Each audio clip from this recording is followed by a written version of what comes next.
So, as we are moving forward in the hours that we will play together, it is our desire that you relax a little more and try to accept a little more the worthiness, the deservability of you. We want you to stop acknowledging who you are on the basis of how things have been.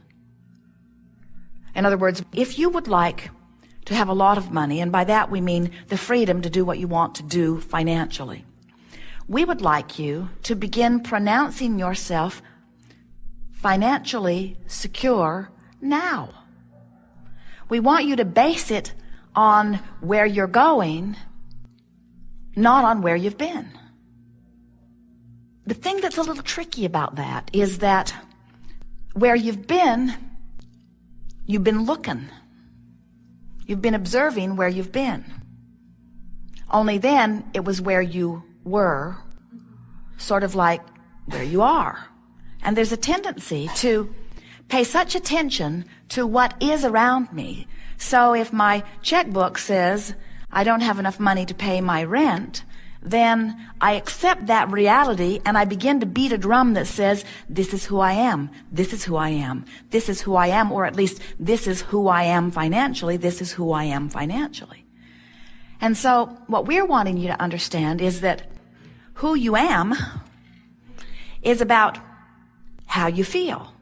But if you're letting what is be the basis of how you feel, then what is who you am. Transcriber has a hard time with us. She doesn't know whether to type it as we've said it or as we should have said it. So, what is the byproduct of how you've been feeling and what you've been thinking. But what is coming is the byproduct of what you're doing about all of that now. And so, when we say to you that your powerful present is everything, that all of your power is here and now, what we're saying to you is you have the ability, the capacity to offer a vibration now that is different from how you've been offering it, if you know you do. Now, there are a lot of people that are just, we love you dearly, lazy. And by that we mean, rather than making the effort to think a thought that feels differently, you just think the thought that feels normal or usual. And then nothing much changes in your experience. And we want to be kind to you by saying, we want you to let yourself off the hook a little bit by acknowledging that law of attraction is in on that. In other words, it's logical that you would think thoughts sort of like the thoughts that you've been thinking, because the thoughts that you have been thinking are attractive in nature. And so things that match the thoughts that you've been thinking are surrounding you. So it's normal that you think a thought, the thought responds, the thought comes back to you in manifestational form, you observe what manifests, and then you begin speaking reality. This is how it is, you say. Sometimes you say, oh my goodness, I thought that and then it happened. And we say, you get what you think about whether you want it or not. What you observe, what you remember, what you reminisce, what you ponder, what you imagine, what you speak about, whether you are contemplating past, present, or future, wherever you are giving your attention is generating a vibration that law of attraction is matching. So sometimes our physical friends will say to us, Abraham, I have to give this my attention because it is true. It is a reality. It's the way that it is. And we say, we see no logic in that. But as physical humans, you really are caught up in the idea of your physicalness, your physicality. This stuff that's manifesting around you feels like the main event to you. We know it does. And so when something is manifested, you say, well, there it is. Let's document it historically. Let's make it a statistic, and let's talk about it never-endedly. And let's build monuments about it. And let's make sure that our children and their children and their children who had nothing to do with this event, who weren't part of it in any way, let's make sure that they never, ever, ever, ever, ever, ever, ever, ever, ever forget. Let's keep it active in their vibration. And we say, let's not. Why take something that was not enjoyed by those who lived it and continue to carry it forward into generation after generation. When you understand vibration, you don't do that. When you understand vibration, you look in your now for things that make you feel good when you see them, because you understand that when you look at something in your now that pleases you, you activate it and you're going to get more of it. When you understand the power of vibration and you're looking in your past, you don't look for the whole collage. You don't look for the big picture. You don't look for every single event. You don't try to present a balanced view. You look into your past for those things that you love the very most, and as you focus upon them, they keep repeating themselves into your now and into your future, but you don't replicate the stuff you don't want. You're too smart for that. Why drag around stuff you do not want because it is some reality? That's like saying, I see that person focused upon that terrible thing that he did not want long enough that he created it in his reality. And because he created it in his reality, I think I should do that too. And we say, why would you do that? We know the answer. The only reason that anyone would do that is because you don't know what you're doing. You would never do it on purpose. You would never say, oh, my friend has cancer. Let me see if I can figure out how to get some too. You would never say, oh, my friend is in a terrible relationship. Let me talk to her every day until she brings me to the place of feeling like she feels so that I can recreate that misery in my own experience. You don't say that. What you say is, I need to be there for her. And we say, what you really want to do is go with the flow. You want to go with the flow of well-being. You don't want to get out of step just because somebody else got out of sync with well-being, you see. So how do you know when you're in the flow of well-being, and how do you know when you're stepping out of it a little bit? Or how do you know when you're hindering it or disallowing it? You can tell by the way you feel. You have this emotional guidance system that is so accurate, so sophisticated, so loving of you, so helpful. Jerry and Esther have a sort of guidance system, not nearly as wonderful as the one all of you are born with, in their vehicles. It is called Magellan. And Magellan calculates the route and gives them verbal and visual description of how to get from where they are to where they want to be. They just program in the address, and then Magellan talks to them. Go this way, go this way. Magellan never, ever, ever, ever has said to them, where have you been? Because it is irrelevant to the task at hand. The task at hand is, where are you in relationship to where you want to be? That's all that matters. And your own guidance system is the same way. Magellan never says to Jerry and Esther, you asked me, I told you, you didn't listen, now I'm done with you.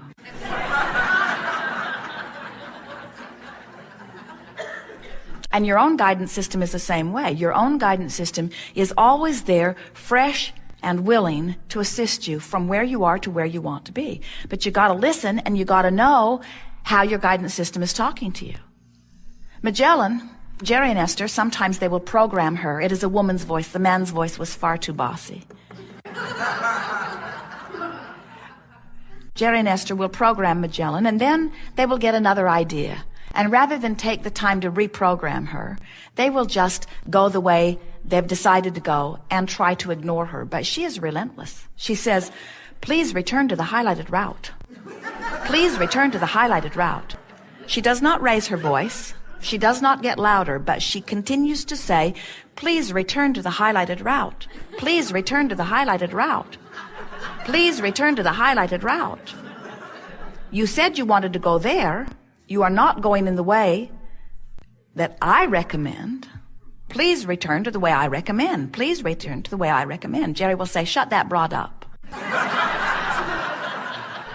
If they continue to ignore her, eventually she will conclude that you're serious about your new divergence. And she will say, recalculating route. This is the point where your mother would say, you asked me, I told you, now don't ask me anymore. But Magellan says, given your new location and keeping in mind your determination to still get to where you want to be, this is what I now suggest. And your own guidance system is the same way. Always responding to where you are now and always leading you to the path of least resistance to that which you are seeking. Path of least resistance and path of most allowance are the same path. In other words, this is the best route for now. Well, how do you know if you're on your path? How can you tell? Magellan, it's obvious. She speaks right up. But many of you do not know that you have a Magellan or an Abraham in your ear. And so, how do you know? And we say, you can tell by the way you feel. When you're on your path, it feels like ease. It feels like joy. It feels like adventure. It feels like exhilaration. It feels interesting. It feels exciting. It feels soothing. When you're off your path, it feels irritating. It feels aggravating. It feels overwhelming. It feels frustrating. It feels fearful. It feels angry. It feels suffocating. In other words, you can tell when you are on your path and when you are not. Now, we want to give you something here that many of you may not be aware of. We want you to know that this is not a straight and narrow path.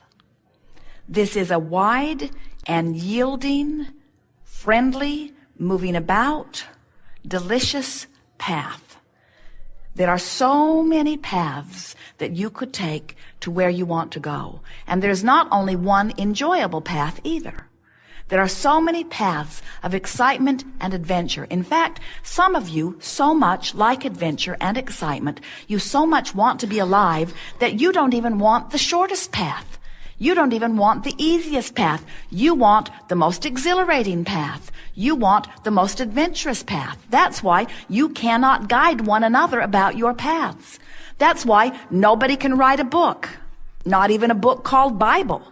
No one can write a book. No one can write a process. No one can tell you the way to go. You have your own internal guidance system that is taking into consideration who you are, who you were before you were born, who you are as non-physical energy, who you are in this physical body, who you are in relationship to your environment, who you are in relationship to all things you want. Your guidance system knows who you are and adores you, and is lovingly saying to you, given everything I know about you, which is everything, given everything I know about you, if I were standing in your physical shoes, I would go this way. Why don't you try it and see how it feels? So, if you will make a decision to follow what feels good, you will be on your path, and it will be an extraordinary path. It will fulfill you in every possible way. We want you to understand that your path is not about this path that leads you to some place you want to be. It does do that, but that's not what the path is about. The path is about how fun it is to be on the path, how fun it is to be on the path, how fun it is to be on the path. In other words, you never get there, because as soon as you get to where you thought you were headed, even before you get to where you thought you were headed, the path lengthens, it expands. You never get there. Jerry and Esther were in Maui a few years ago. They've been there many times since, but on this particular occasion, they were on their way to Mama's restaurant, a fabulous restaurant on the other side of the island. And off they went. They knew where they were going. They'd been there before. And in the sky was the most incredible rainbow they had ever seen. So vivid in color. And Jerry said, Mama's is over there somewhere near the end of that rainbow. As they followed the rainbow, it continued to move along with them. It continued to move. It continued to move. It continued to move. It continued to move. It led them right to the road that turned off to Mama's restaurant. And then the rainbow dipped right into the ocean, right at the spot. And Jerry said, well, look at that. The rainbow has led us to Mama's. But when they got to Mama's, the rainbow led them someplace else. In other words, this rainbow is like your eternally expanding path. As soon as you get even close to where you think you were going, you not only get the benefit of what you were reaching for, but you get an expanded reach. And so we want you to start enjoying the fact that you will never get there. We would like you to start enjoying the fact that we are eternally incomplete. We will never get it done, and you cannot get it right.